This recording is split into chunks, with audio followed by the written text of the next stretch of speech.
বিসমিল্লাহির রহমানির রহিম। আসসালামু আলাইকুম রহমতুল্লাহ। এখানে আমি এক ছাট গোল জামায় ঘের বাড়িয়ে নিব। সো ঘের বাড়ানোর জন্য আমাদের কিন্তু ওই খোলা সাইড থেকে ঘেরগুলো বাড়িয়ে নিতে হবে। সো এখানে আপনারা কতটুকু ঘের বাড়াবেন অনেকেই চিন্তার মধ্যে পড়ে যান।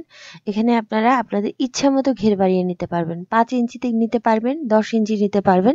আমি যেমন এখানে 15 ইঞ্চি নিয়েছি, আপনারা এখানে 20 ইঞ্চিও নিয়ে নিতে পারেন। ঠিক আছে? তো এই সাইড থেকে মার্কিং করার পর এখানে আমাদের দাগগুলো মিলিয়ে দিতে হবে, মানে শেপগুলো মিলিয়ে দিতে হবে। তো শেপ মিলিয়ে দিচ্ছি এবং শেপ মিলিয়ে দেওয়ার পরে এখানে আমাদের শেপ অনুযায়ী কাট করে নিতে হবে কাপড়গুলোকে। তো পুরোটাতেই কিন্তু আমি শেপ করে দিয়েছি। তো এখন দাগ অনুযায়ী নিচের দিক থেকে এক্সট্রা অংশগুলো কেটে নিয়েছি এবং এই সাইড থেকে যে কাটা অংশটা পেলাম, এই কাটা অংশ দিয়ে এখানে আমি ঘেরটা বাড়িয়ে নেব। তো এখানে কিন্তু আমাদের 4 পাট কাপড় আছে। সো এখানে আমি মার্জিন অনুযায়ী এভাবে করে বসিয়ে দিচ্ছি। এখন আমাদের একটা হালকা করে নিজের মতো করে একটা শেপ করে দিবেন।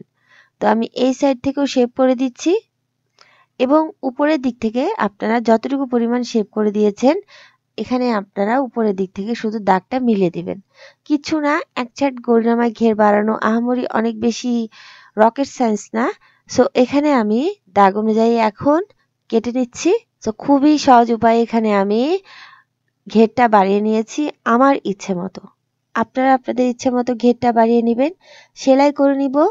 তো সেলাই করার জন্য মেইন পার্টটাকে সোজা সাইডে রাখতে হবে এবং এখানে আপনাদের জোড়ার অংশটাকে উল্টা সাইডে রেখে এখানে আমি সেলাই বসিয়ে দিচ্ছি এবং এখানে মেইন পার্টের সাথে জোড়ার অংশটাকে একদম ফিক্স আপ করে দিচ্ছি। আপনারা ডাবল সেলাই করে দিবেন। এক সাইডে সেলাই করে নিয়েছি, একটা পার্ট যেভাবে করে সেলাই করে নিয়েছি, অপোজিট যে আরেকটা পার্ট আছে ওই অপোজিট আরেকটা পার্ট ওই একইভাবে এখানে আমাদের সেলাই করে নিতে হবে। মেইন পার্টটাকে সোজা সাইডে এবং জোড়ার পার্টটাকে উল্টা সাইডে রেখে এখানে আপনাদের বসিয়ে নিতে হবে এবং এখানে আমি যেভাবে সেলাই করছি ওই একইভাবে এখানে আপনারা সেলাই করে দিবেন। খুব ভালো করে ধরে নিতে হবে।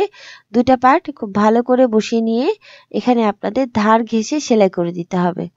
তো আলহামদুলিল্লাহ এখানে আমি সেলাই করে নিয়েছি। সো এখন আমাদের সাইডের দিকের অংশগুলো সেলাই করে নিতে হবে। 2 সাইড সেলাই করলে কিন্তু আপনাদের ইচ্ছে মতো ঘের বানানো এই গোল জামাটা তৈরি হয়ে যাবে। পুরো ভিডিও লিংকটা আমি ডেসক্রিপশন বক্সে দিয়ে দিব, আপনারা দেখে নিতে পারেন। সো খুবই সহজ উপায় এখানে আমি বুঝিয়ে দিয়েছি। আসসালামু আলাইকুম।